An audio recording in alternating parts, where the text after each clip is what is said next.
Today on Dr. Phil, know-it-all in-laws. She badmouths her daughter-in-law. You have said she is an alcoholic, insane, mentally ill, emotionally disturbed. And bribes her son with money. You threaten, I'm gonna kick you out and sell this house. You don't do what I want you to do. How old are you? 38. 38, and it's difficult to choose between your wife and your mother. She has your in a Dixie cup, buddy. And wait till you see whose side he took in our camera experiment. You don't speak French. No, I and don't you know. two talk in French in front of her. Where we hired a French translator to secretly join them at dinner. Have you ever wanted to be a fly on the wall? Plus, Be a man, because I'm sick of you. the baby caught in the middle. Hey, Mom, come over here and I'll show you the video camera. That's got to stop. I want to start today's show a little differently. You've just seen young parents fighting terribly in front of a young child. But I want you to imagine that that child grows up with this, that 10, 11 years from now, they're still hearing the same thing, but in the middle of a divorce. Pay attention to our second story today because you're going to see these issues in play and how they can affect and tear apart the world of an innocent child. Coming up. Let's do it. I want you to get excited about your life. Here we go. Stand by, camera set. If you're going to talk to me, you're going to have to be honest. Stand by, Dr. Phil. It's showtime. This is going to be a changing day in your life. Stand by, A, and roll A. Track it. Go, Dr. Phil.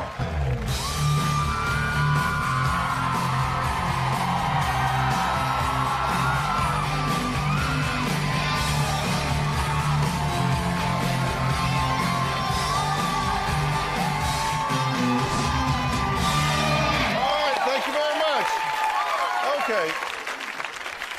They give you unwanted advice. They drop by unannounced. They use guilt and manipulation to get what they want. I'm talking about your know-it-all in-laws. They're a sneaky class of relatives who have the power to destroy your relationship if you let them. Now, Amanda says that she hates her meddling, controlling, know-it-all mother-in-law.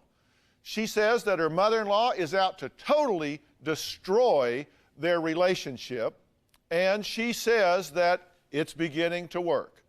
Now, both sides say the other is psychotic. Take a look.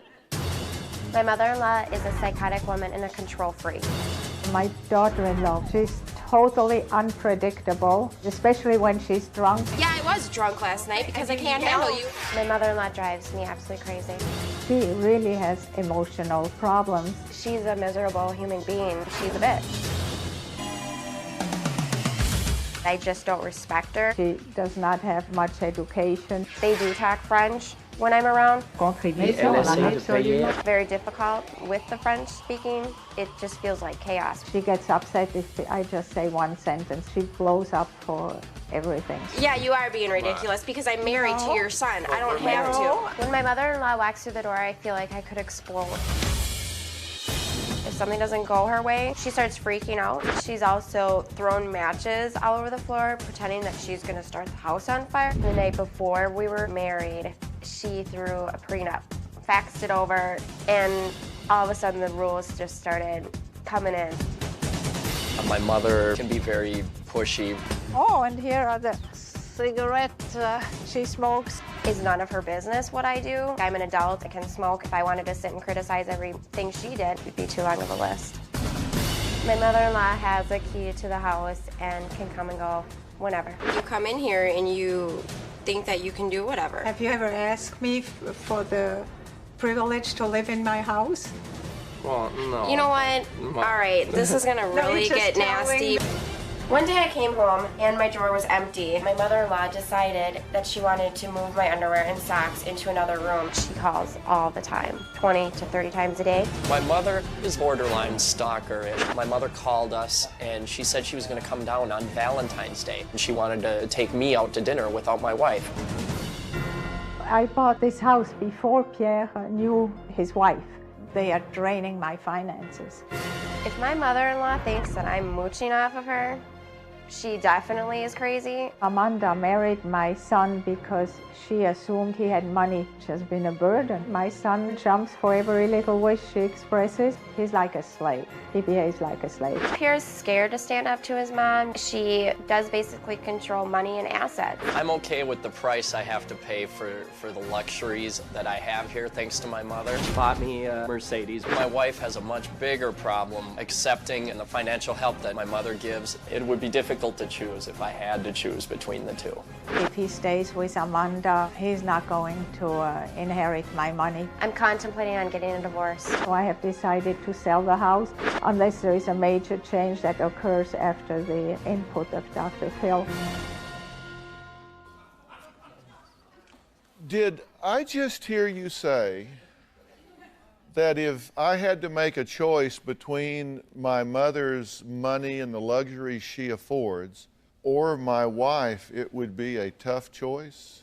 I just meant by that it's a difficult choice, but of course I would choose my wife. Are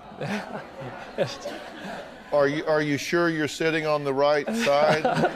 This is the side I want to be on. Are you surprised that he's not sitting over here with his mother? I don't know.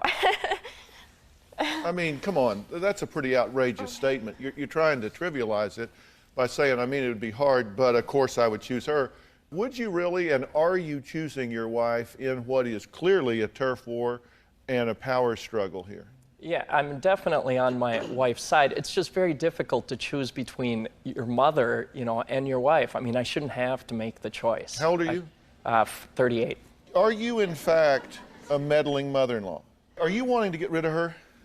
Well, I think she's creating a huge problem. She's destroying my son's life, both financially and career-wise, because of the problem she has. She has an alcohol problem, and she completely distorts what other people say.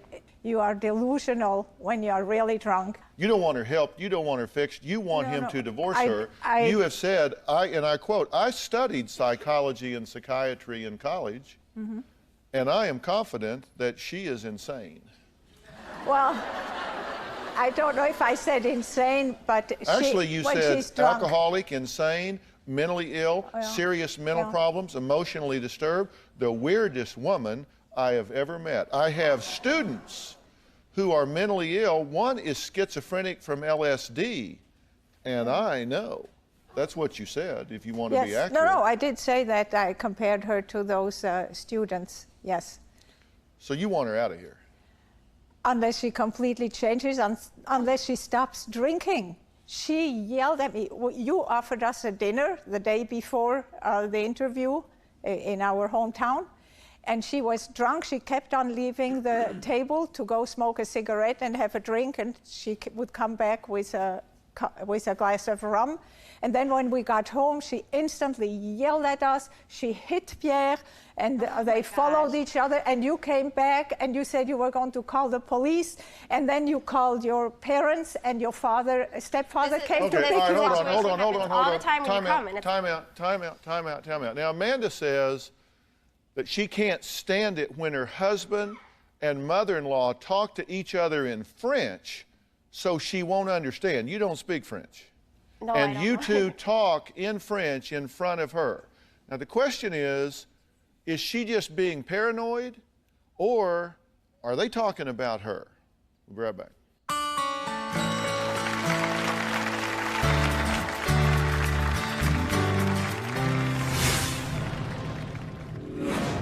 Okay, what Yolanda doesn't know is that we wanted to find out what she was saying in French about her daughter-in-law. So we got a French translator, and her daughter-in-law is getting a serious earful with a little earpiece from the translator to tell her what's actually being said. We're gonna find out if they're talking about the weather or they're talking about her.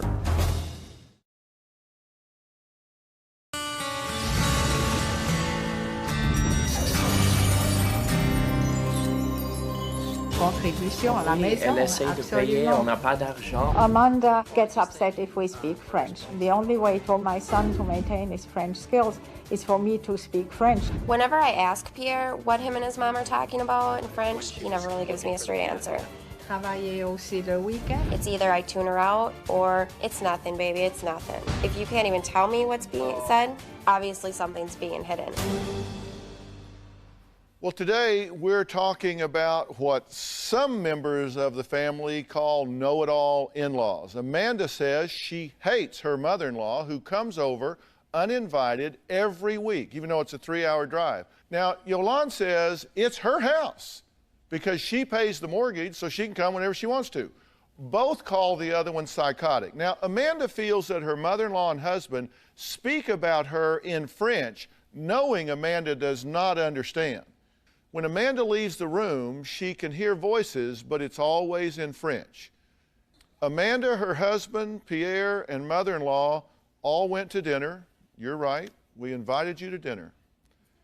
Every time Amanda got up from the table, they would switch to speaking in French. So, have you ever wanted to be a fly on the wall?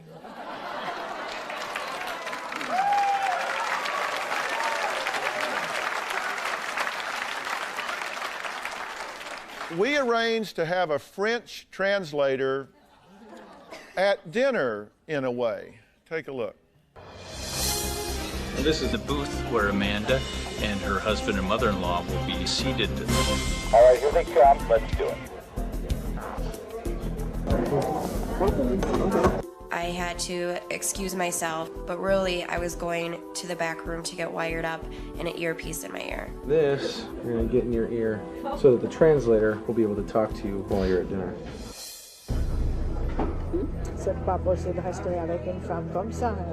She say that he can't stay with a girl like that.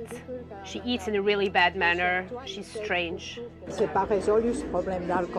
got an alcohol problem. She's saying she has already ordered a second glass of wine. She's probably going to order a third glass of the bar. When I heard my mother-in-law saying stuff about my drinking, I just wish she would realize that, yeah, I do order a lot of drinks. It's because of her, and I really don't care for her opinion. She's saying you cannot find worse than her, you can only find better. I don't know who the hell she thinks she is. She doesn't even know me, so she shouldn't really even judge me. She's saying that she has studied psychology and psychiatry, and that this girl has problems. When I heard her talking about how she thinks I'm nuts and crazy, I wanted to take my glass of wine and throw it in her face. I've never seen a woman like that before. She's got big issues. I told you, Mom, she's very nervous, and with this smoking, she's totally sick. Go on the internet, you can definitely meet somebody else. When I heard her saying he needs to go on the internet to find somebody else, that pretty much pissed me off, and it got to my boiling point. That's just going over the edge. All the women in the States are all like that, they're all crazy. He's defending her. She's complaining about that bag, and he's saying that he is actually the one who bought it to her. He said he had to buy her a bag because her bag was so old, with cigarette burns.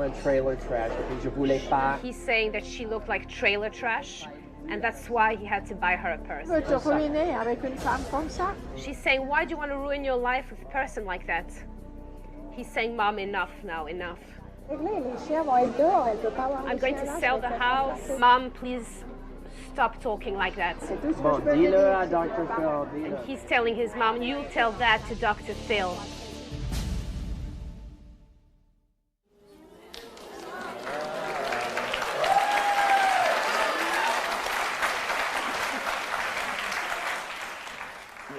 Let me say first off, I am so sorry that you are being treated that way. And Pierre, shame on you for being a party to that.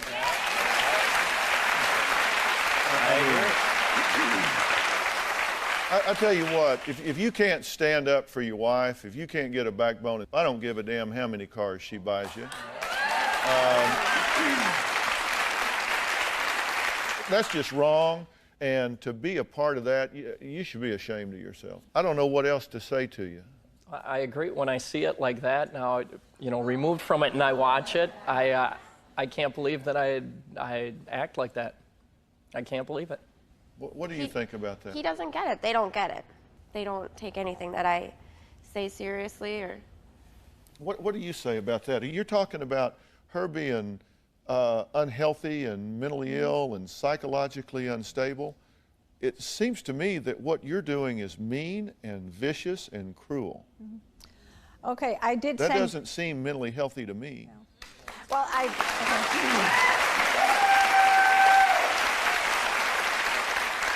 there is quite a distortion in this presentation. I did send you an official document about her and the fact that she did not start drinking because of me. She has admitted that she has a drinking problem and that she has, and I have also seen a letter that states that she needs counseling. She has had problems way before she met Pierre. And what does my drinking have to do with any of this situation? Okay, I need to take a break. Yolande wants her son to get a divorce. We're going to talk about that when we come back. And I also have a question for her. She started off this indictment of her mental history by saying there's quite a distortion in your presentation. I thought it was pretty telling and pretty clear. I'm going to let her explain how that's out of frame when we come back.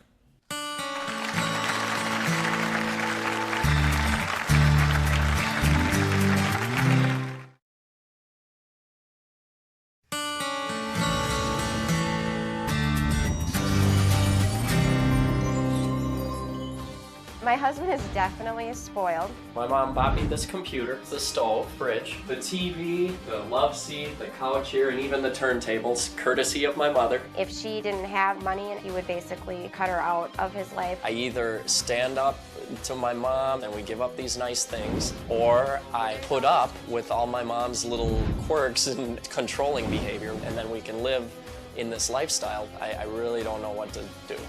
I have all this stuff for free, and I'm living a pretty good life. Well, Amanda says that she's sick of dealing with her know-it-all mother-in-law. Her husband, Pierre, says his mother's money affords him a comfortable lifestyle. Now, before I talk about some other things, I want to get back to your saying that that presentation was distorted. Did you say the things that we heard you say? Did the French translator do a pretty good job? Yes. No, what she said there is correct. So that is accurate. Yes. But something that is really missing in this entire situation is that I asked them to pay to stay in that house. They have never paid 1 cent.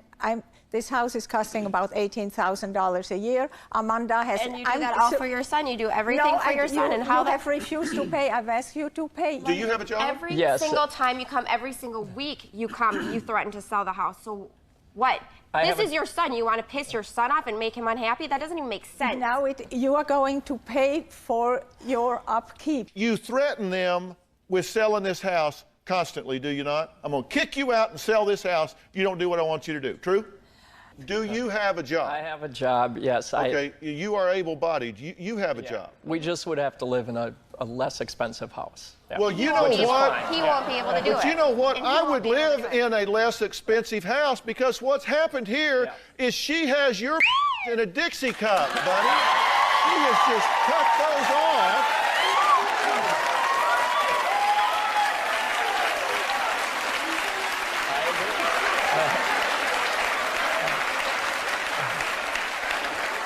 I mean, seriously, get the visual.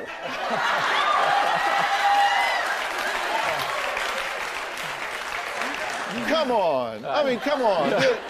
You know, I mean, just man to man here. Are you kidding me? I would live under a bridge in a box.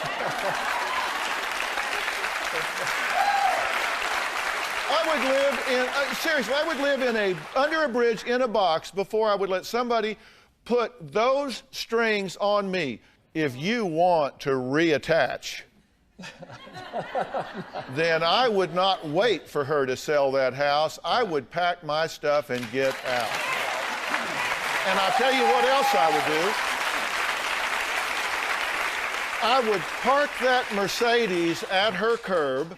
I would put the house keys on the dash, And I would tell her if she wants to be in my life that she is going to have to respect my independence and my wife. It's just that simple.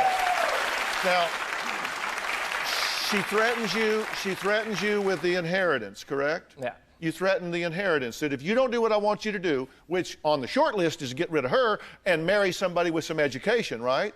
She has a high school degree. You want him to get somebody more educated.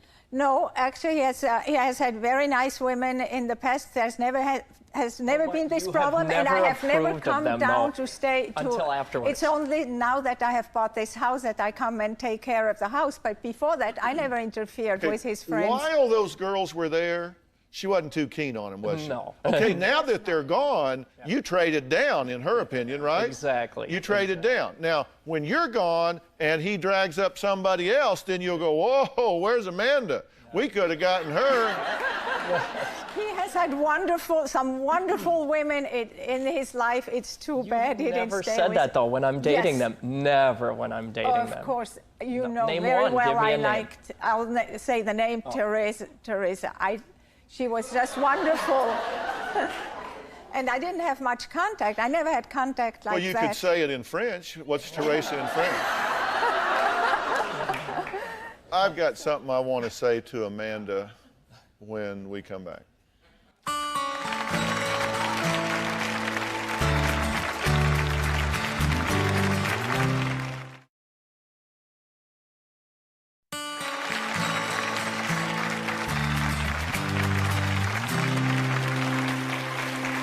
Well, I'm talking to Pierre, Amanda, and her mother-in-law, Yolande. Now, Amanda, you're being abused by your mother-in-law. You're being abused and neglected by your husband. Let me put that aside for a minute. You got a drinking problem. Yeah, I do. And I'm sure everybody in America is right now saying, I don't wonder. It's how you're coping with stress. Yeah. You need to change that for you. I am more than willing to help you do that, to help you do whatever. I'll do whatever together we determine to be the best and most appropriate thing for you if you will do that. Would you like that help? Yeah, I would definitely like the help. And I'm going to make the options available to you so you can do what you have to do to reclaim yourself and your peace of mind and a sober existence in this world. Do you want to be married to her? I do. Yeah. I mean, seriously, do you really, or is this just something that you just really should move home? No, I love her, and I don't want to move home. I really feel like I'm in the middle where if I choose my wife and I want to stay with my wife, then I'll have no more, it's not just the money, I'll have no more contact with my mother. And well, that will be your mother's choice. I think that's what she'll choose, okay, well, and so it's a difficult choice. Well, I want to be with my wife. You won't let go of the money. The fact that it's a difficult choice suggests that I think you need to really revisit whether you want to be in this marriage or not. Are you interested in cutting your son off in terms of your relationship with him if he stays with her and works to help her get better with her problems? Of course, I hope their relationship will work out, and as soon as they are independent, I will not be contacting them except occasionally. Okay, if he's not going to support you being who you are, the sooner you find that out, the better, and then you go forward. I'm going to offer you the help that I said, and we'll do whatever it takes. You want to try one thing, then another, then we'll do whatever it takes. Okay, we'll see. We're going to follow this and see what happens. All right, next, they use their baby as a bargaining chip in their relationship. He pushes her up against the wall, and she smacks him. She even calls her mother-in-law in the middle of these battles, but she says they both need to grow up. So we're going to talk to them when we come back.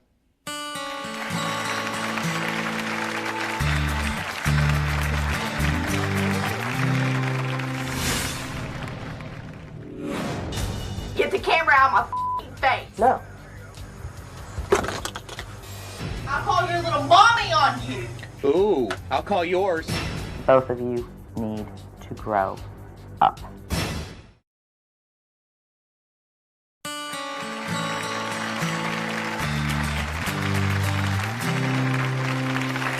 Well, today we're dealing with the in-laws. Now, this next story is about in-laws to be. Now, John and Chrissy say they want to get married, but their engagement is on hold because they say they just can't stop fighting. They hit, slap, they call each other offensive names, often in front of their 8-month-old son. Now, mother-in-law-to-be Shar says she's sick of being caught in the middle, and they both need to grow up. Now, does mom know best about that? Take a look. Let you decide. Leave me alone. Okay. Why? Then get the camera out of my f***ing face. No. Johnny and Chrissy have a very dysfunctional relationship. Bye. Stop it. If it were just Johnny, I would say, John, cut your losses and get the hell out. But when you've got a child involved, you have got to work it out somehow. I stopped at Taco Bell and I said, here, I'll go ahead and pull over. You said, no, go home, And no, go home. Swing through Taco Bell parking lot and you Chrissy? spilled my food all over me. A majority of our fights are misunderstandings. It's just a disagreement. It turns into a verbal and physical fight. You need to blowout. grow up. We can't just disagree anymore. Our arguing and fighting has went over the limit. We have gotten in fist fights. She has smacked me. I have smacked her back. He has grabbed me and put me up against the wall, pushing me a little too hard and I fall, and smacking me. I call your little mommy on you. Ooh, I'll call yours. I try not to get involved. However, the majority of the time, Chrissy will call here saying, you want to know what your son's doing. And he's got the camera in my face right now. Run your mouth to my mom. Generally, the first comment that I would make to them both is that both of you need to grow up. Chrissy doesn't call my mother for advice. She calls my mother to have her tell me to do something. Oh, you won't talk to her? Why not, Johnny? Why won't you talk to your mom? Because you're a piece of shit, because you're lying. I'm not following you. The camera shows I'm sitting right here with my son. You told me not to get him because you said, oh, what, you gonna take my son from me? You're gonna take my son from me? Chrissy, don't talk to me anymore for the rest of the night. I'm gonna sit here and I'm gonna tend to my son, and you just off, okay? Is the conversation done with? Good, bye. You better stop. You stop. You can't fight in front of this child. You cannot badmouth one another in front of this child. You two have got to get help. Whether you stay together or not, you have to get help for each other's sake. You're a f***ing child. Well, Mom, do you see from this video this isn't one-sided? Oh, definitely. Well, because you said you think 90% of the problem is hers, that she starts the fights. You're as involved in this as she is, right? A small percentage of it, yes, I am. A small percentage of it? Yes, sir. A small percentage of it, okay. All right, I was just going to get you to just agree that this was a mutual problem, but since you don't see it that way, then no, we'll go through it. I mean, No, we'll go I through will it. agree of it, but it was never a problem in my life before, ever. And Okay. it, Well, it we're is, not yes, talking it is a about before, problem. we're talking Yes. about now. Yes, it is a problem. Do you call her names? Yes, I do. Yes, all in front of your child? After it's already gone past the level, yes, I have. Is that a I've yes? asked her after Yes, the- you do this in front of your yes, child? after I asked her to stop. Okay, is this the small percentage you're talking about? Yes, sir. Okay. You got in a fight in a car? Yes, sir. And you hit him? I smacked him in the mouth after he bit my finger because I told him that I wanted things to end. Since we can't communicate, I'm drawing the line and I want him out until we can make things better. And he got upset with me, And we got in an bit her argument. hand? She had her hand in my face while I was driving. Okay, I just want to be sure Yes, that, I did that bite her I'm hand. covering the small percentage that you're talking about of I mean, ownership if I'm that you driving, have I here. can't reach over and bite her hand, but yes, I mean, Okay. her hand was in my It's face. not really a small percentage, is it? I mean, you are involved in this. You're allowing it to escalate just like she is. The two of you are out of control here. But I wouldn't have bit her hand if it wasn't in my mouth while I was driving. So yes, I did bite her hand, but why was her hand in my mouth? You can't change what you don't acknowledge. I'm getting you to acknowledge that you are a participant in this. I agree on that, yes, sir. Okay, and so don't give me this, well, you know, in a small percentage, it takes two of you to do this. I see, yeah. Okay? Do you acknowledge that? Yes, sir, I Do you agree with that? You can't change what you don't acknowledge. I need you to see that. I do. I have. Because if you brought her in here to get her fixed, It's not her problem. This is y'all's problem. You are out of control. What are you thinking doing the things that you're doing? You're in the car saying, Daddy's going to some whores. I stated, you need to go out and get a job. He did not have a job. He told me he was going to take Ethan to the babysitters, and several times he's taken him to the babysitters and went home and went to bed and not done anything all day. And I go to work, and I was explaining to him that it has to be 50-50 or I'm out. I can't even say, there's no way, they can't bleep the names you call him. Have I pretty much got a reasonable list right there? I've called him several names. Yeah, I got several here. My question for you is, what do you want in this situation, and what are you willing to do to get it? Think about that and tell me when we come back.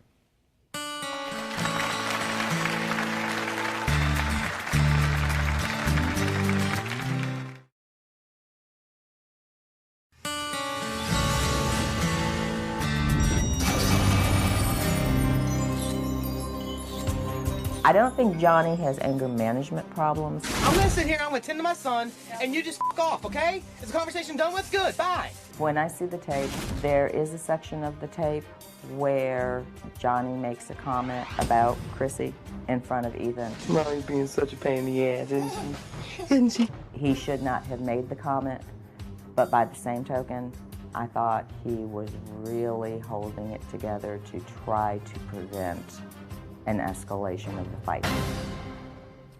John and Chrissy have put their engagement on hold because their fights were getting worse every day. Now, they've held their son hostage from each other.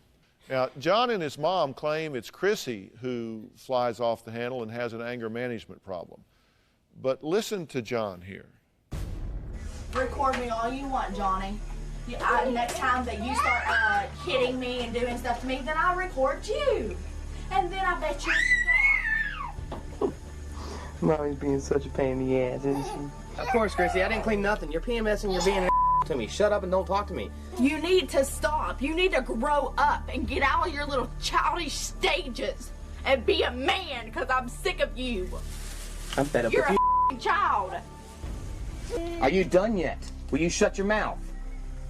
I'm just going to have your mom and dad come and get you, and then maybe you'll leave. I'm not doing nothing wrong. I'm not. You've been doing stuff wrong, Johnny. Yeah. You had the camera in my face just to start. You're the one screaming and yelling, turn on the Christmas lights. Hey, Mom, come over here and I'll show you the video camera. I'll show you the video camera, and I'm not following her anywhere. She's just being a. Oh, yeah, I'm just being a.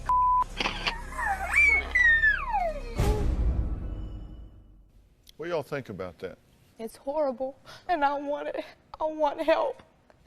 I know I have anger management problems, and I know I get very uncontrollable. And it's like I try so hard, and I work, and I try to make things last, and I take care of my son and do well, and I feel like he doesn't try that hard.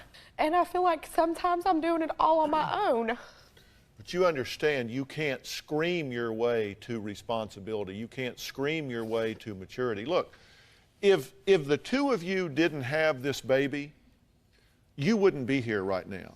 But we have this child down here. And so that jumps up and hits my radar screen, and I say, I want to be the voice of this precious, precious baby. Now, you get in these fights. Do you understand that this can get out of control and somebody can get hurt? You understand the baby can get hurt? You're videotaping her, right? I was. Yeah. You just did this on your own. This is before you even wrote into us. You just decided to videotape. Right. Okay? Now watch what happens. You slap the camera, right? Okay, here we go. You slap the camera and watch the lens. Bang. Do you realize how close that was to hitting that baby in the head? That is a perfect example of how just throwing a fit, just getting upset, just getting angry, and accidentally the child is injured. That's got to stop, or you don't deserve to have that baby, either one of you. Okay. You do provoke her, just as she does you. Probably at times, yeah. Okay, well, let's take a look at this. Let's take a look at this. I'll call your little mommy on you. Ooh, I'll call yours. Okay, now here's the significance of that. Her mother's dead. I apologized, and she did not hear that. She did not hear that, and I apologized 100%. I said, I apologize. It took 3 days later. It was a long time. He hid it from me. He told me he was taking it to the cops. But he told me he would take my son away. That's in your head. I mean, that you would do that in your head, whether she saw it then or later, is just wrong. And this stuff of using the baby as a pawn, this is not a rope in a tug-of-war between two immature people. What are you doing? I have never kept her from her son. You don't want to take this baby's father out of the baby's life. You don't want to take the baby's mother out of the baby's life. That is immature and it is inappropriate. You need to stop that. All right, look, here's the deal. Can we have an agreement? Number one, you're not ready to get married. Agreed. Okay, do not get married. For God's sake, do not get married. Number two, do not get pregnant again. Okay, don't have another baby.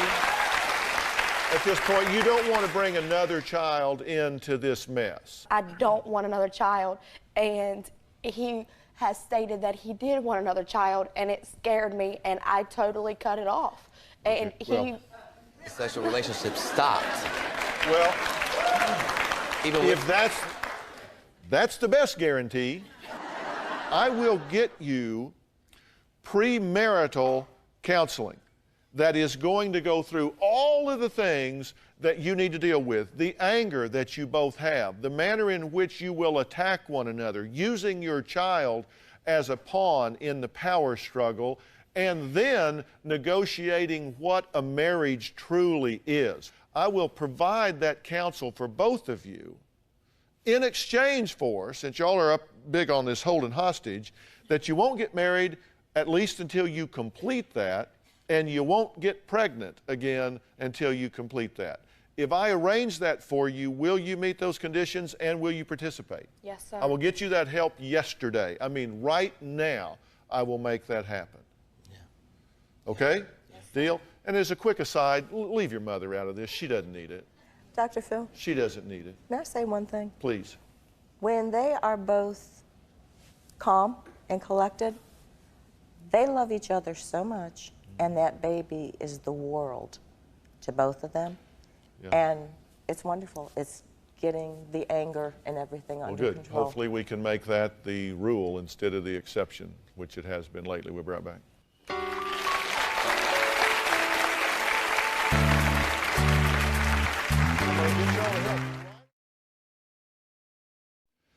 Well, it's amazing the tangled webs that we weave, and it seems like family gets involved. But that can be a good thing. Extended family can be positive and healthy and a great resource for everybody. But there has to be a boundary. You have to have fence lines. There has to be separation once you are the adult. I really thank all of my guests for being here today. We have a plan for these two over here, right? And you're behind that. Oh, yes. You support that. And we got a plan for these two, and you're behind that. So I'm counting on you guys to support me in this. For more information on dealing with in-laws, go to drphil.com. See you next time.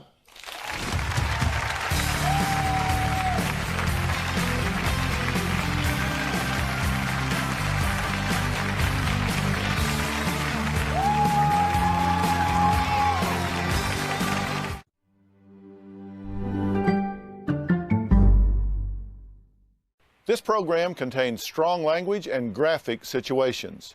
Viewer discretion is advised. Today in the Dr. Phil house. Her drinking while she's pregnant is torturing that baby. Dr. Phil goes after the heroin twins' mom. You buy beer and drink with her. And reunites the twins with the stepfather they say abandoned them. How did you go for 11 years without wanting to speak to your daughter? You were supposed to be our dad, that you were supposed to love us unconditionally. Look at your dad and tell him, you could have helped me. I didn't know that quitting was an option. The Dr. Phil House intervention, now. Coming up. Let's do it.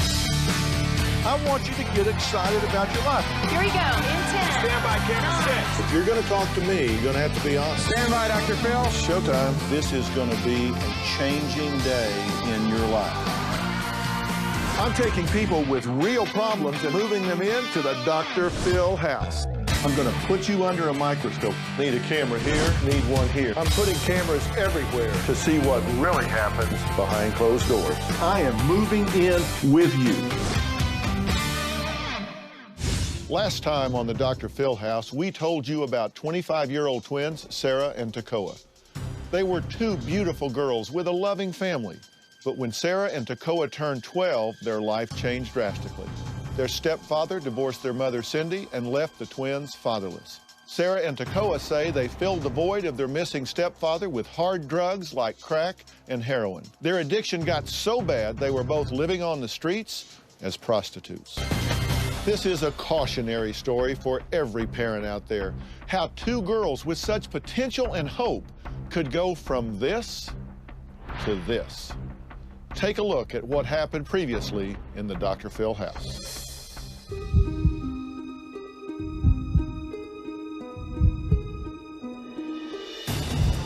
When you're high, a nuclear bomb could go off and you wouldn't care. I first tried heroin when I was 15. I introduced Sarah to heroin when she was 16. I had no idea that this was happening. I probably would have sold my own mom to get a fix. I need something to tie up with, anything. I spent months with Sarah. I've witnessed everything. I've seen her shoot heroin. When you do that one shot, it's just like magic.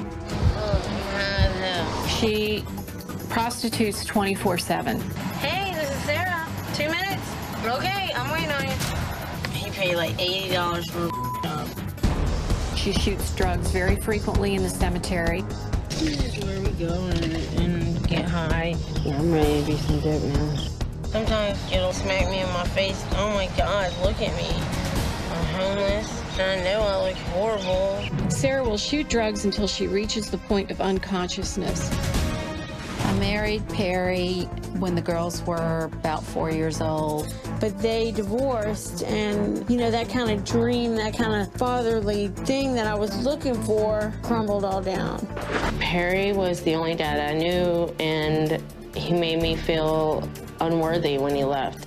That was kind of the turning point in my life. I started vandalizing, smoking weed and drinking. They stole things from me to pawn for drugs. There was no way I could stop it. Perry gave them an ultimatum that if they didn't come live with him all the time, that he just would not have anything to do with them. We all make decisions, right or wrong, and it was not an easy one to make. The girls need to move into the Dr. Phil house immediately. We are in a race against their certain death or destruction. Tekoa, Sarah, Cindy, and I want to welcome you to the Dr. Phil house, but I want to tell you up front, you've entered my world now. The real challenge, Sarah, is the one that you're going to have to make to step up and claim your life, because we all know if you spin back onto the streets, we're going to find you dead. I'm enabling Sarah? You don't want anything to happen so that they don't want to help you. I got my own to deal with. So you're 6 months pregnant, and you take a hit of heroin, and you smoke cigarettes. How you going to explain that to your baby? They just want you up and moving, you know, for Dr. Phil, which I don't see is going to be happening. You went and told her we were full of crap and didn't know what we were doing. Why did you go sabotage our efforts if you wanted her to quit? This is you if you keep doing drugs. Now that is one skanky looking coke. Sarah, you can throw a fit, you can be a smooth running bitch. I'm like a dog with a bone. You know what I'll do if you leave? As soon as you make a buy, we'll bust your ass and put you in the penitentiary. I'm gonna get you off of drugs. You're either gonna do it there or you're gonna do it here.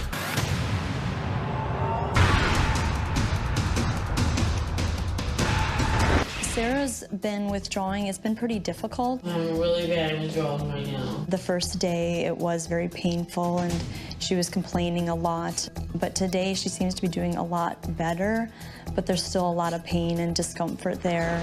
The worst part, I think, is behind me with the detox. All I have to do now is work on my mental stuff. I feel for the first time that there is some hope. Sarah is starting to sober up, but her recovery process is really just beginning.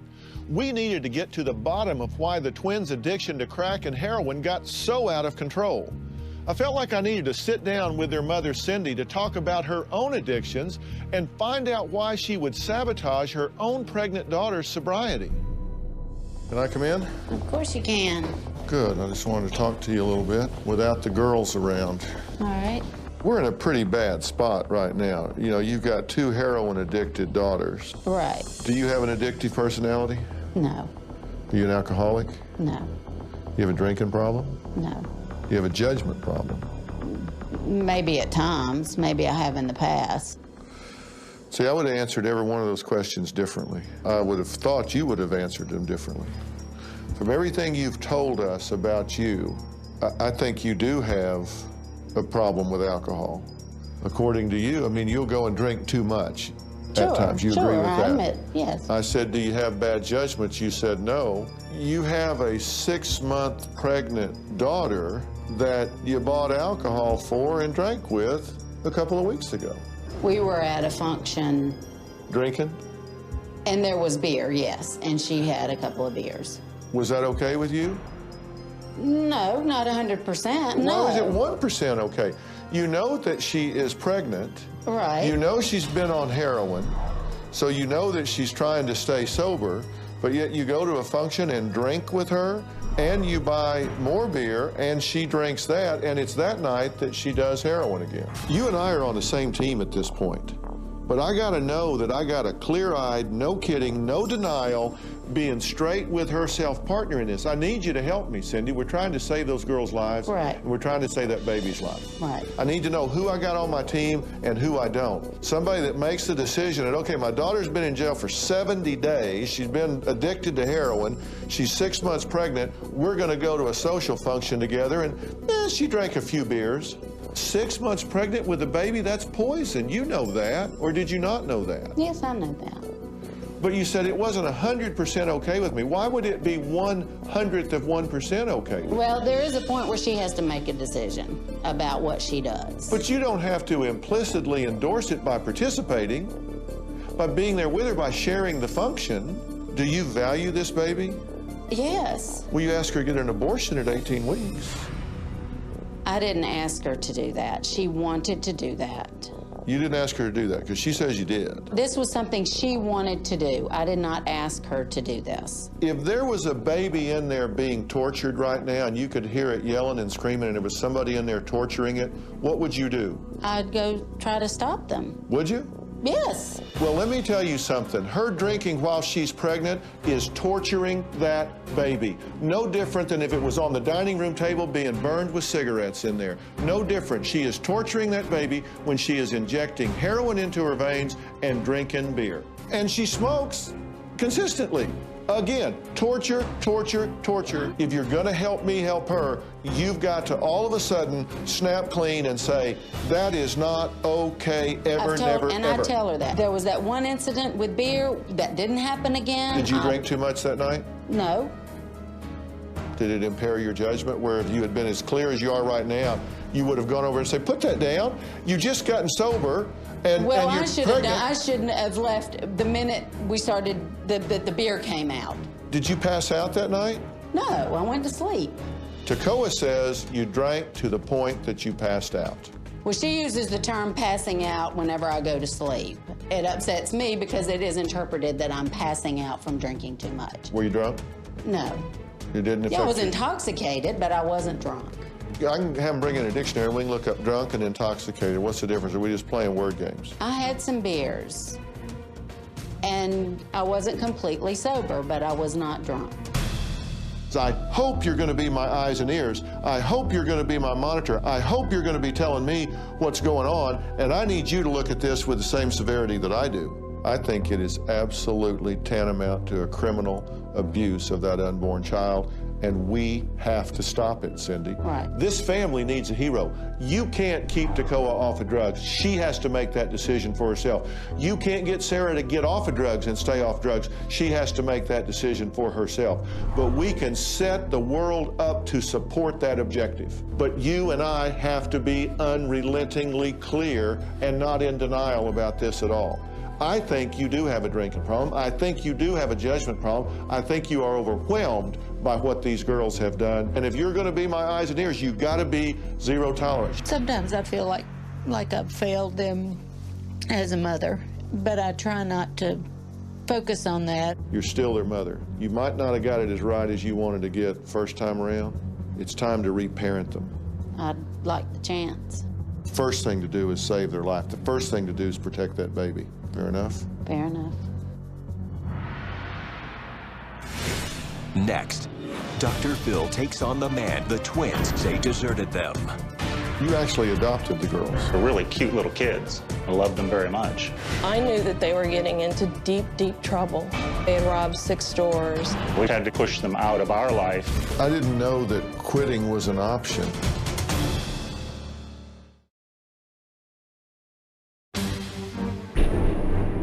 Today in the Dr. Phil house, we continue the story of Sarah and Tekoa. Once beautiful twins, now addicted to crack and heroin. Both girls say their stepfather Perry created a void when he walked out of their lives 12 years ago. A void they filled with heroin and crack. Now I'm giving Tekoa and Sarah a chance to heal old wounds and confront their stepfather and his wife Renee for the first time. I invited Perry to the Dr. Phil house where I could show both he and his new wife the horrific path his adopted girls took after he left for good. Perry gave me one condition for this reunion. The twins' mom, Cindy, had to be out of the house because he said he didn't want to have anything to do with her. Take a look.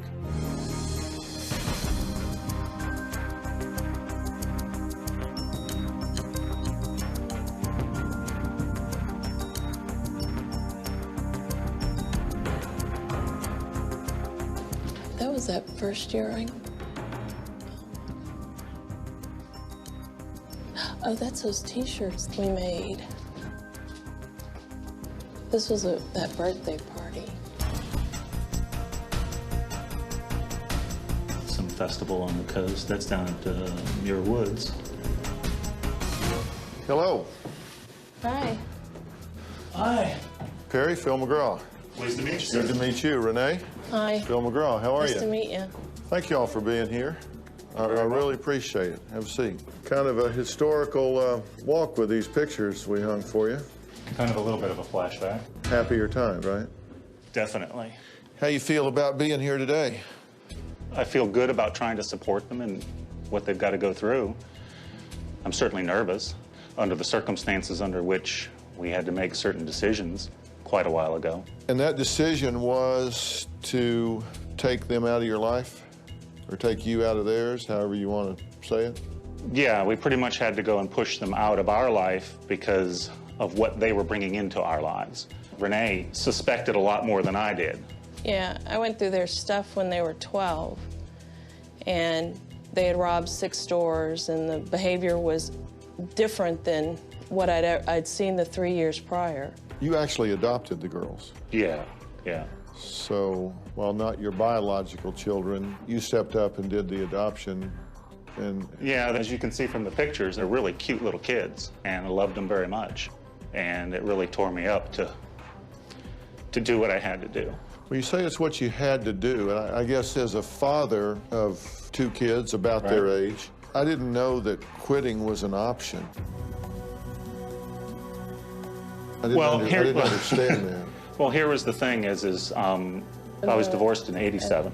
We did summers and Christmas and all this kind of stuff back and forth. Do you think they've missed you?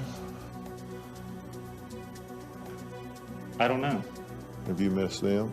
Yeah. How about you? You really bonded with those girls. Yeah, I did. I really wanted to bring them on a road where they didn't have to go down what we call this rabbit hole that they've gone down. And I knew that they were getting into deep, deep trouble. And I wanted to change it. They were 1,200 miles away. You can't parent 1,200 miles away. We asked for information from their mother, and she didn't provide it. Both of you would cry and miss them when they left. Yeah, every time we would weep. Yeah. For a couple of weeks. I remember one time very distinctly, I had gone and specifically asked their mother, Cindy, about what's going on with them. The answer was, well, you know, they're doing teenage stuff. It was a very bad situation to begin with. You know, I looked at the letters that they had written you here. Yeah, I know. Hi, Daddy. I love my daddy. I miss you a lot. In many ways, they ended up getting caught between myself and their mother. So would it surprise you if they felt a real sense of abandonment? No, it wouldn't surprise me at all. Well, you need to know you can be a big resource for me here, the two of you. Okay. Right. I mean, you can be a huge resource. I'm telling you, I'm grabbing for every tool I can find, everything I can do. Okay. And you know Tacoa's 6 months pregnant. That's what we've heard. So there's a baby involved, Right. an innocent baby. I'm just going to show you Sarah, you know, because that's what we've put together. This is her life now.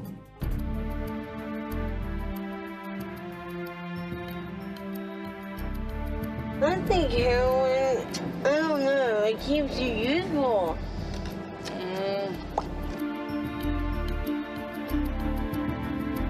$5 for the crack, shot 2 dime bags of heroin.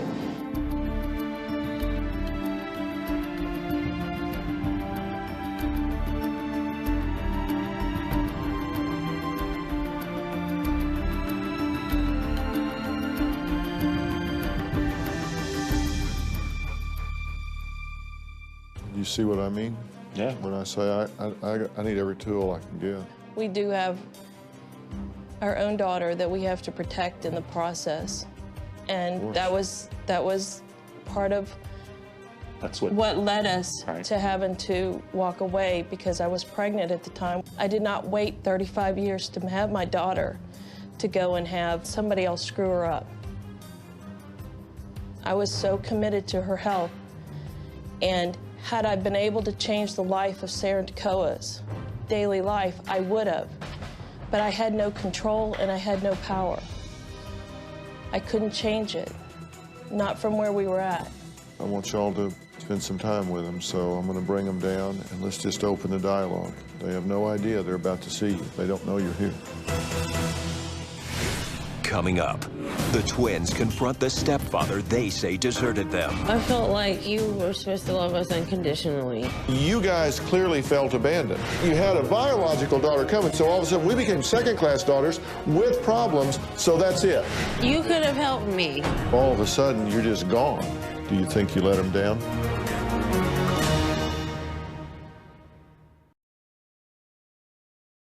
We now return to the Dr. Phil house. Hey, girls. Hey. How are you?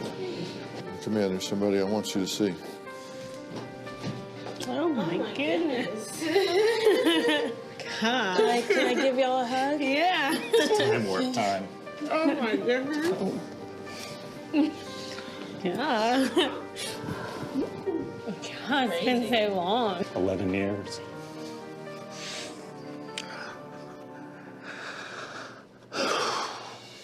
I know that y'all are fixing to go down a really hard road, and I wanted you to have something to hold when you felt like you needed something soft to give you comfort.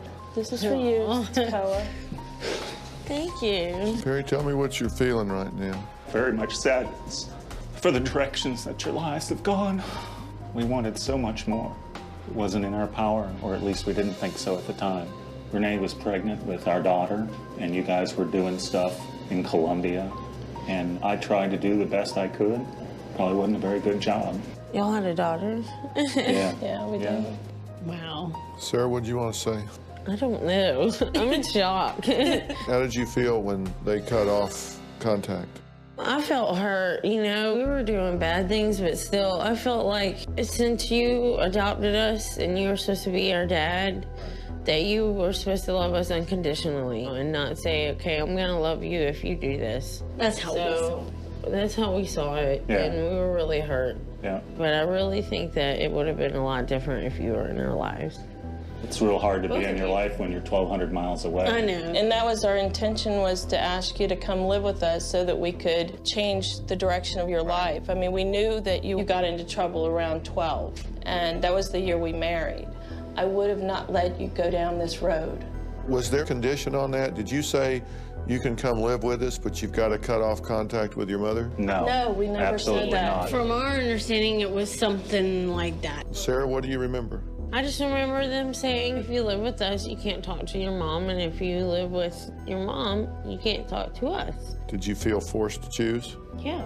It's understandable that young girls are going to feel abandoned if all of a sudden you're just gone. We didn't know how to balance the two, because when they did come into our lives, it was chaos. And I had a baby coming, and I had to learn how to be a parent for the first time. Okay, but you've been in their lives for 3 years at that point, and you'd been in their lives for a long, long time. There are two sides to all this. This isn't about placing blame or right or wrong, but you guys clearly felt abandoned at that point, and that's had an effect on you, has it not, Sarah? Yeah.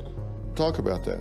I went to the psychologist when we started really using heroin a lot, and she said we had abandonment issues with men because our dad left us and then our stepdad left us, and that might be one of the leading factors. When did you start using heroin? I mean, after the ties were cut. How did you go 11 years without wanting to speak to your daughters? I felt like going and trying to continue reaching out would have brought more of those issues back into our lives that we had, at the time, we felt like we had no control over. We really were concerned that if they came back into our lives, they would injure our daughter, because they had joked about that, wouldn't it be funny to get them high? Or drunk. It was just a passing little joke, but it was enough for me to, like, be concerned. I really don't think we said that. I mean, and I'm not perfect, but we were Perry's adopted children. So I would think that you would look at us as daughters. I think what you're saying is you had a biological daughter coming, so all of a sudden we became second-class daughters with problems, so that's it. Don't need you anymore, we're gone. I mean, and that was our intention, was to ask you to come live with us so that we could... Okay, hold on. Please let them talk to their father for a minute, okay? We really want to hear from you, but they want to speak to their father. That's how I felt. That's how I felt too. Do you think your life would be in a different position? It would have been different, because he would have been an influence, and he would have... Well, you need to say that. Look at your dad and tell him, you could have helped me, and you didn't. could have helped me when we were using drugs and when we started getting bad. I don't know how I could have helped you at the time, and I'm very sorry. And I know that doesn't mean squat. What did you want from him that you didn't get? Even just a phone call. What do you want from your dad now? Nothing really. He hasn't been in our life since, so I don't know. You still aren't sure that you want a relationship with either one of them, right? No, I'm not Because, I mean, sure. you're kind of here to see if they can be there without creating problems. Oh, we'll create problems. We're addicts. Of course we're going to create problems. Even if we aren't using, we'll create problems. If you knew then what you know now, would you have done the same thing? If you knew those two girls were going to wind up sitting on that couch in this room with you, me, Renee sitting here, addicted to heroin, pregnant, prostituting on the streets, all that, would you do what you did? Absolutely not. Do you think if they had had a strong male relationship that taught them to feel valued through thick and thin, that they might have made different decisions about things like prostitution and drugs? That would have changed a lot of things. Do you think you let them down? Yeah. Coming up, the twins give their mother some shocking news. Guess who we just saw? Harry. He deserted you. He treated you like his own children until there was a problem. Did he blame me for it?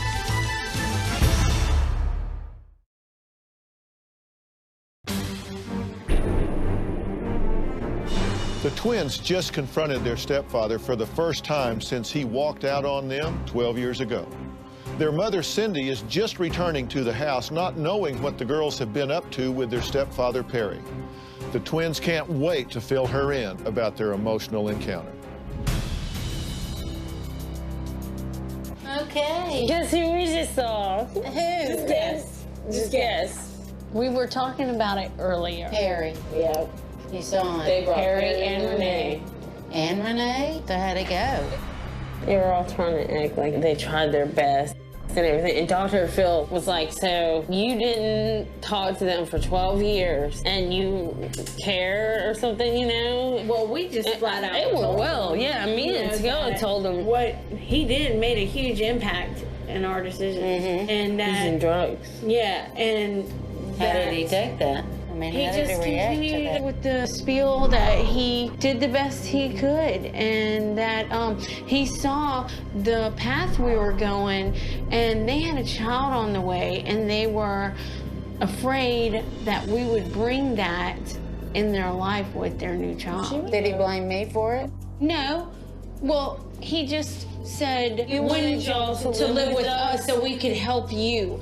Basically saying that you would not have been able to help us. So how did you leave it? Are you guys gonna like talk to him again? No, he doesn't want to be. He doesn't still. Neither do we. Okay. But he said, we love you and we care that you get your life together. But we don't want to continue contact. What is that? What's that? I don't know. You know, what is that? Is that just like screw you up? As it is now, I don't think I can have them in my life. I'm very concerned that Sarah and Tekoa could potentially introduce drugs to my daughter, who is 10. I don't know how much they really hate me. Maybe they would go out of their way to do something to hurt her. I don't know. Renee and Perry are still closed-minded. Well, that's interesting. I know. Isn't that shocking? Or so He shocking? deserted you, basically. So it made perfect sense for him to be here. And it wasn't about me. This had, I mean, our issues were separate. Yeah. The fact that he cut you out of his life had nothing to do with me. Yeah. He treated you like his own children until there was a problem. Exactly. Well, I hope you feel some kind of relief or closure or something from it, from seeing him. Life is just full of surprises. I think that was really instrumental in this process for them. It allowed them to confront Perry and to ask him directly, you know, why he chose to do what he did and estrange himself from their lives. I think it was definitely instrumental for the girls to move on. It was just 12,000 miles away. I was like, at least a phone call. I'm really glad that we have the opportunity to let them know that we care. The reality is that we never stopped caring, but I didn't give birth to them. And I don't love them in the same sense that I have the love for my daughter. I would love to be able to support them emotionally, but I can't allow them to come into my personal space.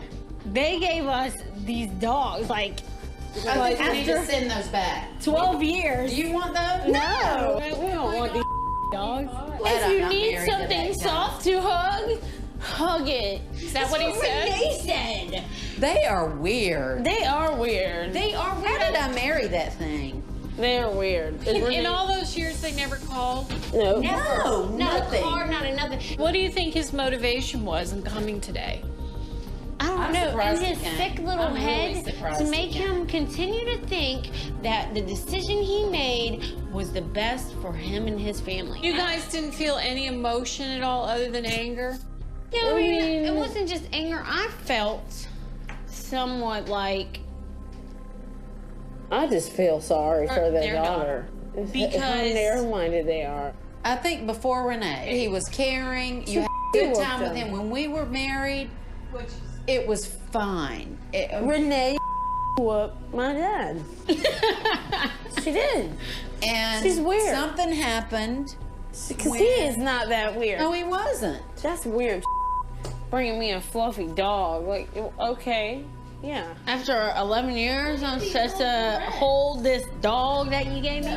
This whole experience with them seeing Perry and Renee was very good because there were a lot of questions that got answered today. Coming up, the girls get a surprise message from Dr. Phil. Here's what I want to do now.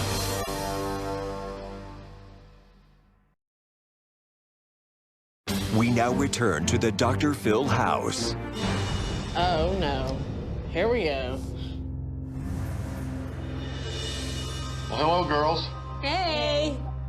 So, tell me how you felt about seeing Perry. It's crazy. It's wild.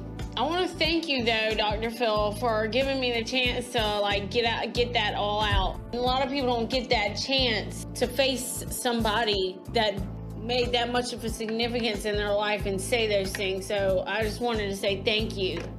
Well, you're welcome. I'm very serious about giving you the chance to take yourselves down a new path. And the first step in doing that has taken place with you coming to the Dr. Phil house and being there. And you guys know that I stood up for you guys really strong with Perry and with Renee because I wanted them to understand what they have to own in all of this. And that's why I said the things that I said. Well, here's what I want to do now.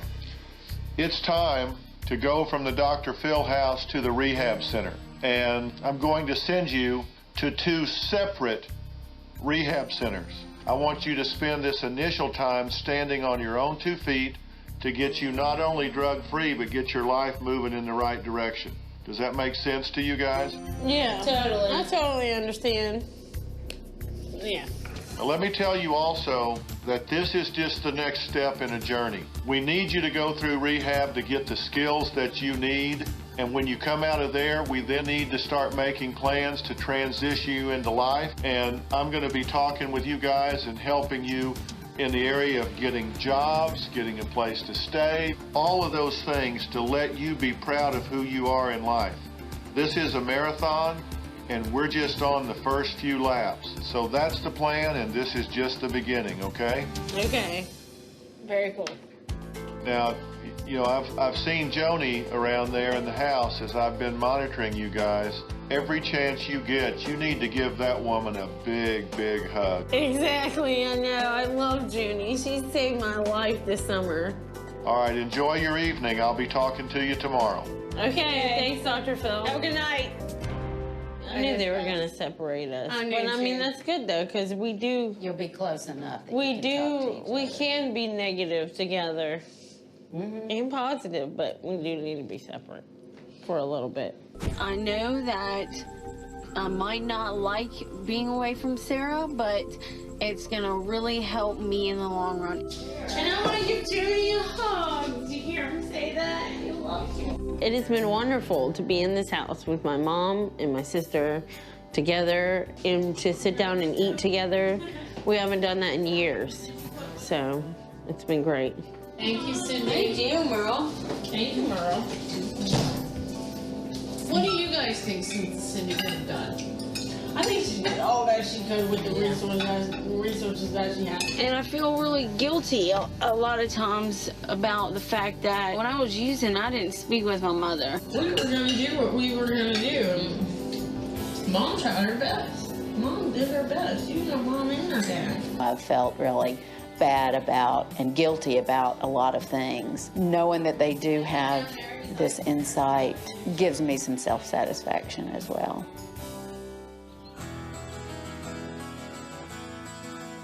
This you need to put underneath your tongue and let it dissolve. You'll feel better for the ride up there. That's good. Okay. Thank you. You're welcome. Thank you for being a good I know you've been the best nurse. Today I'm going off to the rehab, and I am very excited to go. I will not miss anything of my old life. The drug use, everything. You excited? Yeah, I'm excited. I'm really excited. It feels good to be leaving the Dr. Phil house because I know that I'm taking the first major step in getting this ball rolling. Oh, you never showed me that one. Kind of didn't want to, but I'm ready when you are. Okay.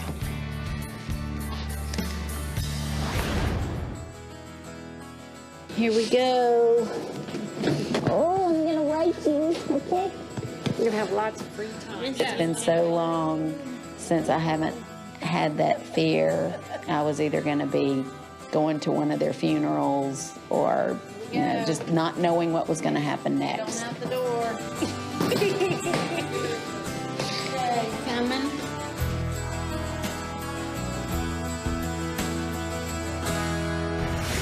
Coming up, why the girls have to have one final meeting with Dr. Phil at the studio.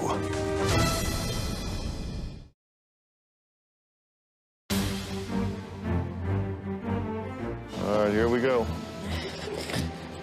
Hey. Hey. How are you? I'm good now. I feel a little bit better. Are you? Do I look better? You do look better. Good. All right. I want you to meet Robin. She wanted to meet you guys. Hi, Robin. I'm Sarah. This is Tekoa. It's time to do this, and you guys know I'm sending you to 2 separate places for a reason. Yeah.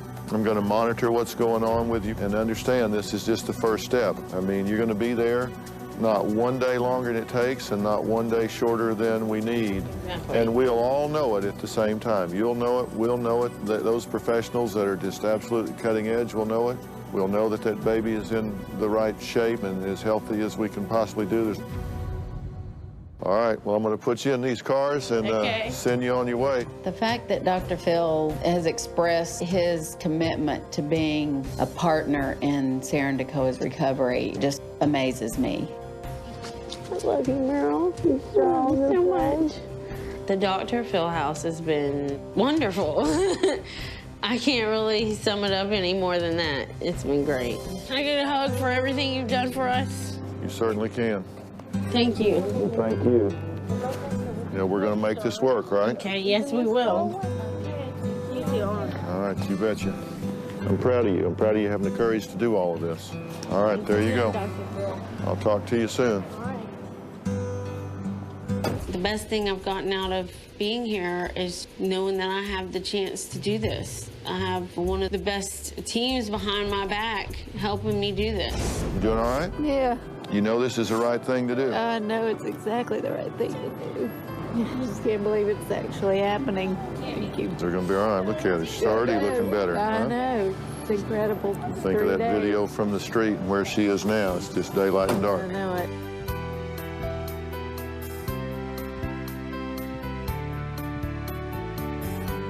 Sarah, bye. I love you. All right. Be strong, okay? I can't express how grateful I am to him. I would just say thank you a million times.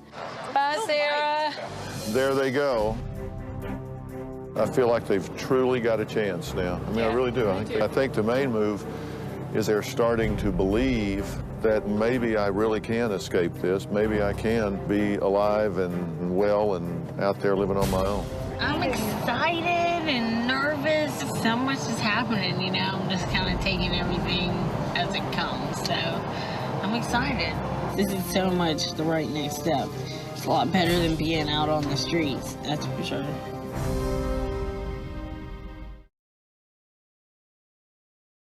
The twins are off for an intensive rehabilitation. We will follow up with them and check in soon to see how they're doing. Now, I want to give a special thanks to my former guest, Joni, for bringing Sarah and Tekoa to the Dr. Phil house and getting them off the street so they can have a chance at a healthy life again. Thank you. Goodbye. This is me talking to sober Sarah, or the Sarah in 6 months that's going to be clean. I just want me to remember how bad I looked and how horrible it felt when I was detoxing, and to make a promise to myself to try as hard as I can, even if things don't go my way sometimes. I know that it's for the good.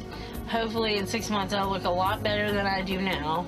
I should look a lot better and gain a lot of weight. So I'm gonna think that I'm fat probably when I see this video. Today is the very first day of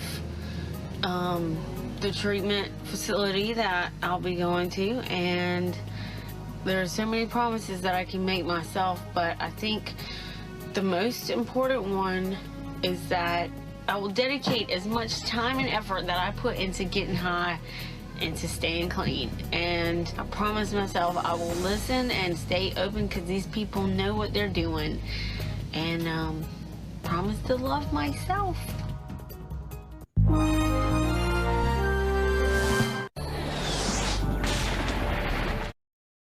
Today on Dr. Phil. That is a complete lie. How gossip led to a guilty verdict for two teen rivals. You said, bam, the bitch is out. I'll slit her throat. Are you sorry that you did this? It's just so hard. This is serious business, and I take it seriously. coming up. Let's do it. I want you to get excited about your life. Here we go, in 10. Stand by, camera 6. If it's happening now, we're going to deal with it now. Stand by, Dr. Phil. This is going to be a changing day in your life. Stand by A and roll A. Track it. Go, Dr. Phil.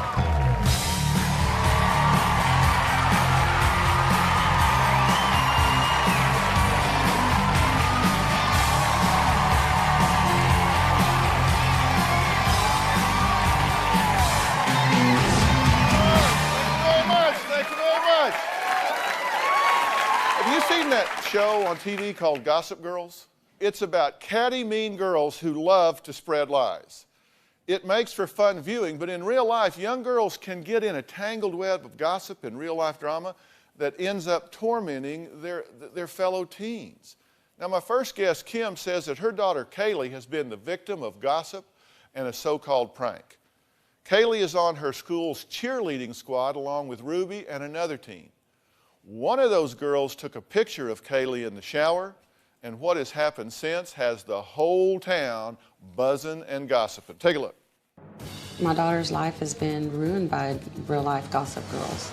A nude photo of Kaylee, my 13-year-old daughter, was taken and circulated to the entire football team. 2 girls on the cheerleading squad took a picture without her even knowing. I really thought they were my good friends, and they just turned around and stabbed me in the back. It's been a nightmare for my daughter. What another child might feel as a prank could ruin someone's life. My daughter, Kaylee's invited to a sleepover. The next morning, Kaylee got in the shower. 2 fellow cheerleaders snuck into the bathroom. One of the girls distracted Kaylee from the front of the shower while the other girl put the cell phone in the back of the shower and snapped the picture. I didn't know at all that the picture had been taken. They ran out of the bathroom and forwarded the picture to one of the boys on the football team. Kaylee went to school on Monday, and she saw a bunch of people looking at stuff, laughing. And one of my guy friends told me that it's been floating around school, a naked picture of me. It just really shocked me. The first boy on the football team passed it to another boy in choir, and everybody had it. The next morning, the 2 girls got suspended and kicked off the cheer squad.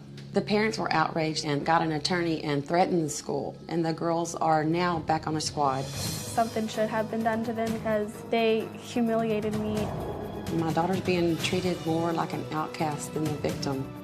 What they thought might have been a joke was definitely not a joke. It stripped my daughter of her youth and innocence. And we'll talk to Kaylee, Kim, and some of the other players in this story when we come back.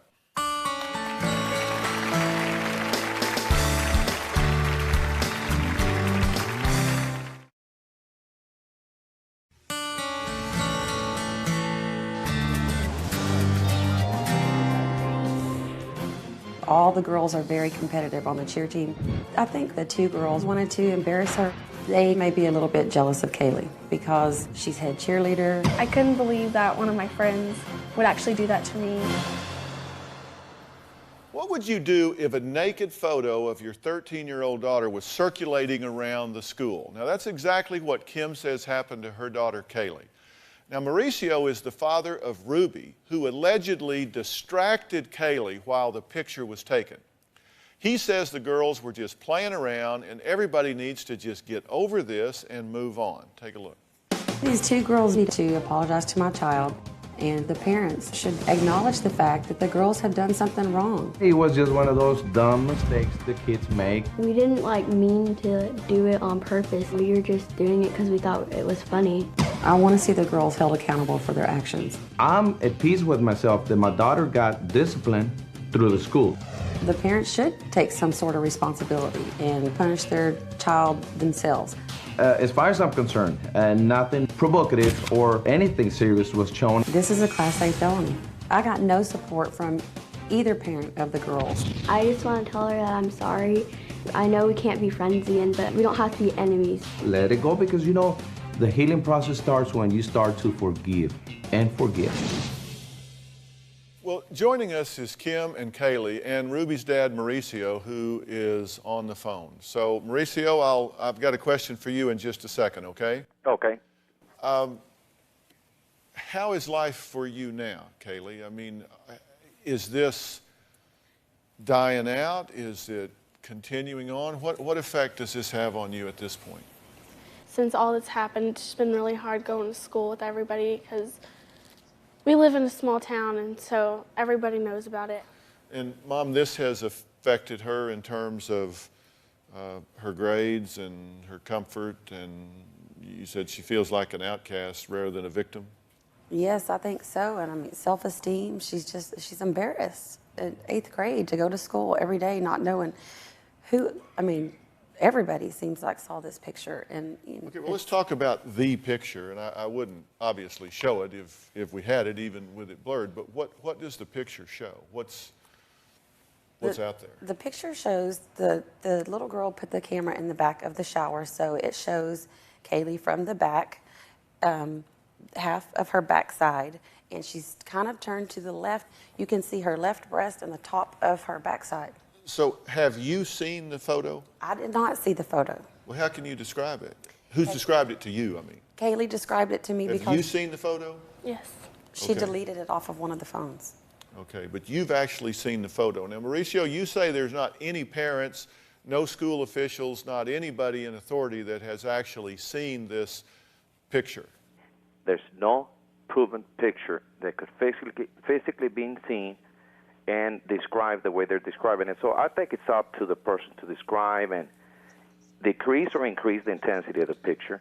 Okay, and the authorities, the Brazoria County Sheriff's Department, has really come hard on us, and nothing has come out yet. $1,000 reward, nobody has come up with a picture. There's nothing that has surfaced other than hearsay and whatever the person wants to think. Okay, I want to think of it the best, know, that it was nothing offensive. However, everybody's open for interpretation. All right, but let me just be sure, because I think you have to deal with the facts whenever you can. I think anytime you try to resolve a dispute, I like to start out by saying, what do we agree with first? Thank you. And then we can say, what do we not agree with? And I'll ask you, Kim and Mauricio, you both agree that a picture was taken, correct? Correct. Correct. Okay. You both agree that that is an inappropriate thing to do, correct? Correct. Correct. You both agree that to then circulate that picture to 1, 10, 20, any number of people would be inappropriate to do, correct? Correct. I agree. That much we know for sure. Now, part of the gossip part that bothers me about this is it your position, Mauricio, and I think this is where we'll stop agreeing between the two of you if you say yes, is part of your position that Kaylee actually posed for this picture? No, not at all. I don't even think. Because that's gossip. I mean, that's part of the gossip that's gone around, that you were actually involved in posting this, right, Kaylee? And let me ask you, so you have the chance to say it very clearly, did you pose for this picture? I did not pose for the picture. What happened with these girls? Were they suspended? The girls were suspended from school. For 3 days? For 3 days. Okay. And because they got suspended from school, in the cheer constitution, it states if you're suspended for any reason from school that you are dismissed from the cheerleading team, which they were. Okay, so this happened, but then they were reinstated. They were reinstated. And the suspension was expunged from their record. Yes, it was. Okay, now coming up, this is possibly not the first time that one of the girls has taken an unwanted photo of a classmate as a joke. We're going to hear from someone else who isn't laughing either. Plus, another cheerleader involved in the scandal speaks out when we come back.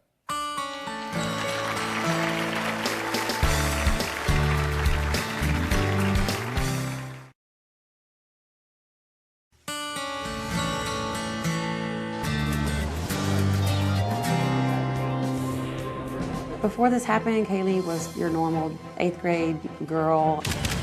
I don't have as many friends as I used to. People are treating me differently. Kaylee's life has basically been turned upside down. Well, what happens when gossip goes too far? I think if you start gossiping at all, it's gone too far.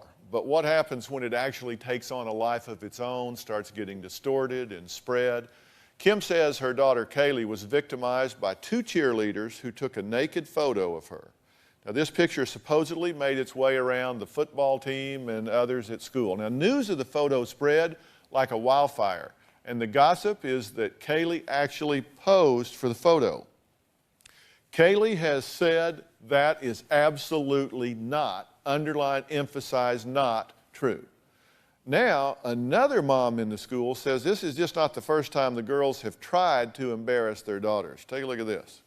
My daughter Savannah has been a victim of mean behavior. Savannah was at a sleepover and two girls took a picture of her in her bra and panties. My daughter realized they took the picture and were laughing about it. She grabbed the phone and immediately deleted it. It was the very same girls who took the picture of Kaylee.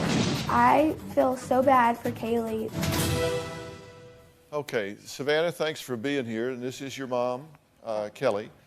So how do you feel about all of this? No matter what Mauricio thinks, it's not the first time that it's happened. Yes, it was a prank, but these pranks are wrong. You cannot do this to children.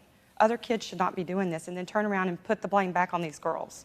They didn't do anything wrong. What we've got here is a war going on among kids, gossiping back and forth, and y'all now say that they're attacking you as well, and you saying things about each of you two, correct? And they're just saying ugly things about y'all. And frankly, I don't think we need to repeat those here. I mean, let's not give them more air, but they're dogging on you, right? Yes, they are. And they're dogging on you because you are standing up for your daughters and saying that this is wrong to do. Mauricio, and I have to ask you this, and you've got to have some compassion for this. How would you feel if this picture had been taken of Ruby? I'll do the same thing the mother would do. I would go desperate and go crazy and just go anywhere I can to get help. And she's doing the right thing. But she went to the media immediately and brought it to the Houston market. Now that's how they know. All right, now Michael is the father of the girl who is reported to have taken the picture and created a website in defense of his daughter. Now here's some of what he has to say about all this. He says, and I quote, "This site has been established to protect and defend the honor, integrity, and dignity of two very brave young girls who, in the wake of insurmountable odds, did the right thing. We apologized about the incident several times to no avail. We asked what we could do now, and they said her life is ruined." Now, the mother and sister began to complain and berate us again. I promptly showed them the door. They threatened me as they left, telling me, "You're messing with the wrong people. You haven't seen anything yet." True? That is a complete lie. When we went to their house, I went as a parent. I never raised my voice. Well, how do you feel about him referring to these two girls involved in taking this picture as two very brave little girls? They're brave for what they did and sent this photo out knowing what it was going to do. He thinks they're brave because they told the truth. Just because you tell the truth doesn't mean it wipes out the actions that you did. And Okay. he doesn't understand that. My dad had a saying he used to tell me if I was in a tough situation. He'd say, "Look, son, you can whine about this, you can cry about this, you can talk about it all day long." He said, "But what you need to do is spend 5% of your time figuring out whether it's fair and right or not, and 95% of your time focused on what are you going to do about it." Now, when you're the target of gossip, girls, when somebody's picking on you, that's not fair, and it's not right. There's no way that I can say anything that's going to make that okay. But it is what it is. That's not, I mean, that's going to happen. And I'll tell you what else, that's not the last time it's going to happen. The question is, what are you going to do about it? If you let it get to you, if you let it change who you are and how you feel about who you are and start to distract you from your schoolwork and having fun and laughing, then you've given your power away. And moms, look, this is like stomping ants. This is a battle you can't win because it's elusive and you know, there's half-truths and somebody comes around, "I didn't say it, I just heard it. She said it, I didn't say it. You're fighting an invisible guerrilla war here. What's happened has happened. I'm just telling you the truth. I feel your pain. You know I do. I raise kids. I know what happens when your kids get picked on. But there's a situation where cooler heads need to prevail. You don't like the outcome. It's not fair, but it is. It just is what it is. And at some point you just have to say, it's not going to be fair, but I got to put my daughter's interest above revenge. I got to put my daughter's interest above justice. I got to move on.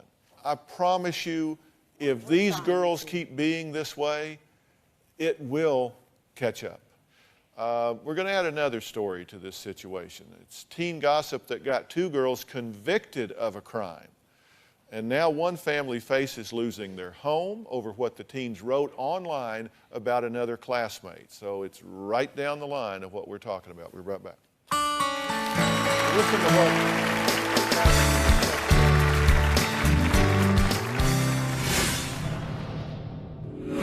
The gossip between me and Mandy started when I found out that some other girl from our school had hung out with my boyfriend. Ruth fears the threats could bring violence. My daughter's friend, Nikki, was saying things like she was going to rip the girl's earrings out, she was going to bash her head in. It wasn't good.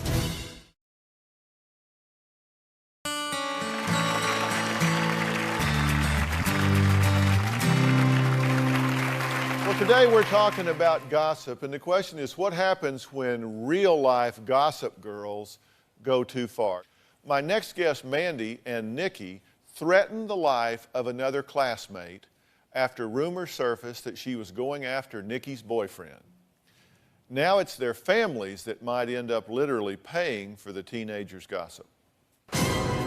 As a result of my daughter's online gossip, we could potentially lose everything. The MySpace conversation was an inside joke, but to everyone else, it was probably mean and violent. The gossip between me and Mandy started when I found out that some other girl from our school had hung out with my boyfriend. It's girls bickering, but they took it too far. I told Mandy that I wanted to slit her throat. We were gonna smash her head. And Mandy was just going along with it, kind of fueling her fire. It wasn't good. Another girl from school saw the conversation and then brought it to the school. Me and Mandy got called down to the office and we saw our parents in there. It was then that we realized that everything we had done was a lot worse than what we thought. The media was everywhere. It was on TV at least once a week. The online threats and harassment are not a school problem, but rather a home problem. The local media's angle was all about MySpace. It was something that they could grab onto, and they ran with it. Ruth fears the threats could bring violence. The principal told me this was just talk. Can he guarantee that no one was going to hurt her? Charges don't equal guilt, so the accused students will still attend class. Just the thought of going to juvenile detention center was really terrifying. Got 6 months probation. We had to do 30 hours of community service, an anger management class. We got through that. She did what she needed to do, and at that point, we felt that it was all taken care of. Now, 2 years later, the victim's mother is suing for negligence. My mom and I are reaching out to Dr. Phil now so we can show other kids that it's not fun and games talking about stuff like this. Why was that hard to watch? It's real. I don't know. It's hard going through all of it. What were you girls thinking when you were doing this? Was just to scare her away because we thought she liked my boyfriend and it wasn't meant to be taken seriously. If you read something on the internet about some people that were conspiring to attack your daughter, wouldn't you be concerned? Absolutely.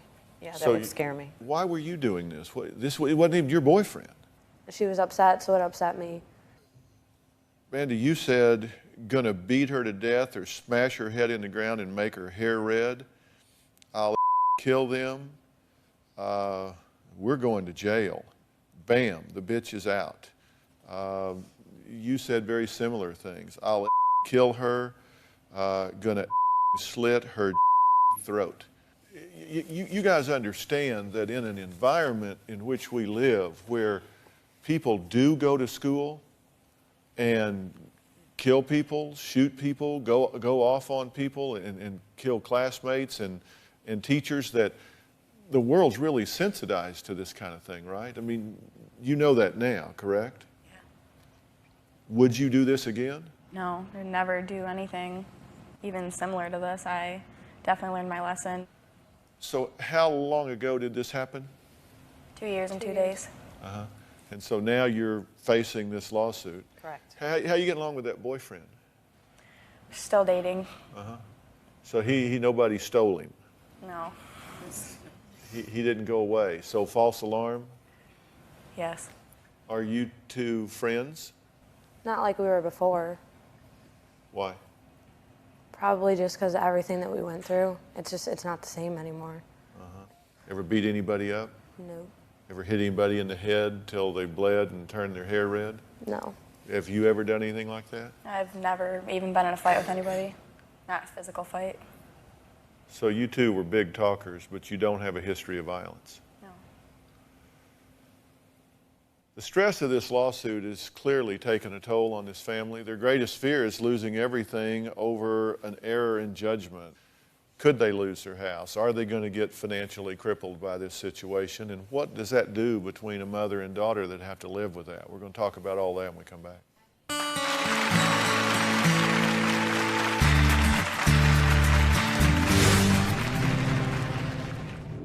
Mandy feels some shame from the entire situation. Until it's over, it's still gonna haunt me.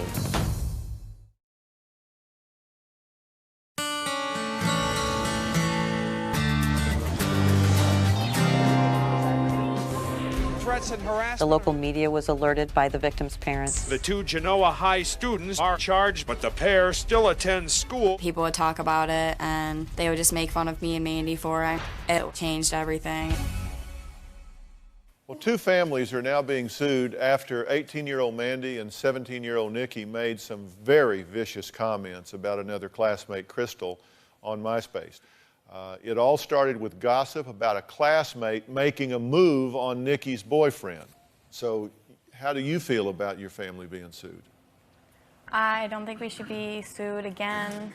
Me and Mandy definitely paid for everything that we, like the things we wrote. I don't think the punishment we got was worth everything. We had to do so much.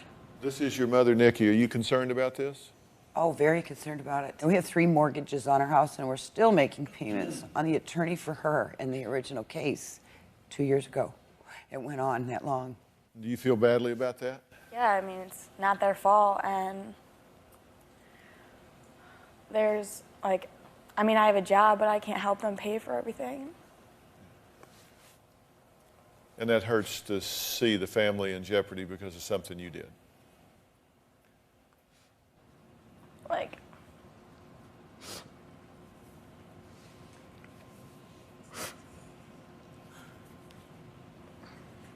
we've never had, like, a lot of money, but, like, now it's just so hard, and, like, all the money they want from us, we can't get it. Like, I can't help them get it. My little job at a fast food restaurant can't. Like, I can't help them, and because of the MySpace thing, I can't get a better job because everyone knows about it. I know what your parents would say, but let me ask both of you girls, what would you say to other kids, other girls that are thinking about getting on the internet, MySpace or Facebook or wherever it may be, and trashing other people and saying the kind of things that you guys said? It's not worth going through anything you have to go through just for one night of typing on the internet for an hour, just trying to relieve stress. Have you apologized to her? Yeah, I have apologized multiple times. I sent her a message on MySpace right after it happened, before we even knew we were going to get in trouble for it. She didn't accept that apology. Will you ever do anything like this again? No, I can't even imagine doing something. Will you ever do anything like this again? No, wouldn't even cross my mind. So you two have learned your lesson. Over and over again. Yep. Well, I hope you have, and I agreed to tell this story today because I want every mother watching this show, every mother with a teenage daughter, every teenage daughter, teenage son. We live in a different world, folks, and you gotta be careful what you write down and think about it. It's a maturity issue. I think you've learned a hard lesson. I'm not a lawyer, but I can tell you if this goes to trial, then they're gonna have to prove damages, and you're gonna show that you've paid your debt to the criminal side of the court with the misdemeanor conviction, and it will be what it will be, and you will get through that. I mean, some way or another, you'll get through it. But it's not worth the relationship between you two. It's not worth the relationship between you two. Your daughters have said it's wrong, and you can't turn the clock back. It is hard to take back stupid. It's just hard to take back stupid. And what you did was a stupid thing to do. That's over. You've learned a lesson. You need to close ranks and not let this be a wedge that's driven between you. Your mother will stand by you through this, as she has. Your mother will stand by you. Don't let it fracture your family. You've said you were sorry. You've said you won't do it again. You've gone through your probation. You've done your community service. Just as I said earlier with Kaylee, it's time to move on. Whether you're victim or perpetrator, it's time to move on. All right, next, a new website that allows young people to go on and gossip about anything and anyone. They created it so they have a place to do this kind of thing. What's going on in their school, their neighborhood. No one is safe, not even you. We'll be right back.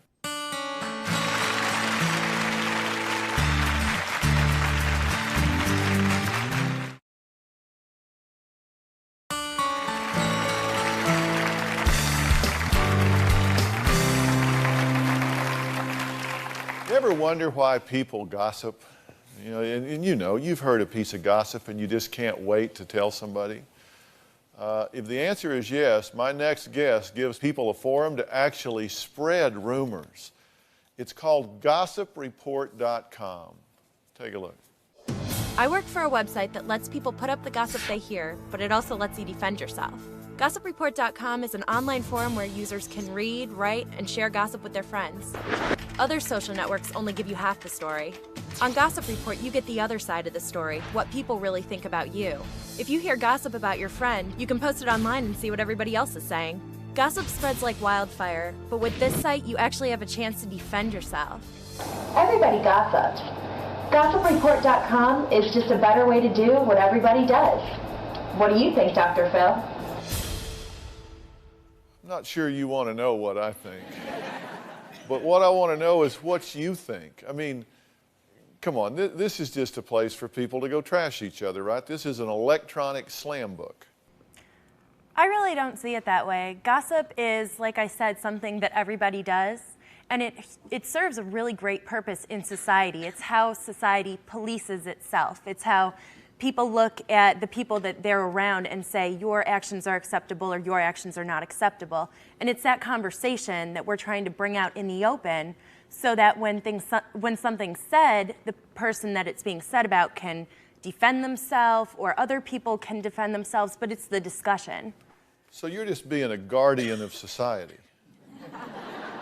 What if it's lies? There are users who say good things and there are users who say bad things, and they're really responsible. Isn't most of the traffic very negative? Each member does what they want to do. Well, now answer my question. Isn't most of the traffic very negative? We've been there. Some of We've it looked. is. There's definitely some negative stuff on there, and there's absolutely some great stuff on there. I assume the people have the guts to put their names on there and sign off and let people know who they are? Not always, sometimes, but this is an anonymous forum, and that's a good thing because there are people who maybe wouldn't speak up for something that they want to say. Maybe they're afraid to say it in the open. This gives everybody a chance to have a voice. Well, let me introduce Kristen, who was the victim of gossip on your site, by the way. An anonymous user claimed Kristen was driving around town drunk. This wasn't fun for you, right? No, it wasn't fun. And it's a lot like the other girls. These are girls in college, mostly 23, 24, 21, that are spreading these rumors online. Who did it? I have no clue. You think it was a woman? I know it was by the Barbie girl screen name. It actually was a guy, from what our investigation tells us. Interesting. I mean, that's the whole point. You don't have an opportunity to face your accuser, the person that's a slammer, because they don't put their names on there. They get screen names and they hide behind those, which I think is really a chicken way to do things. Technology, the march of technology. We'll be right back.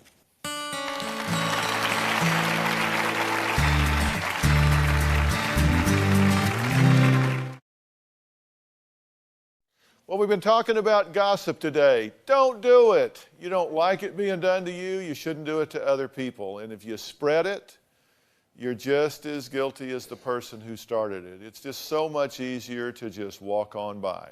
Thanks for being here today. So long.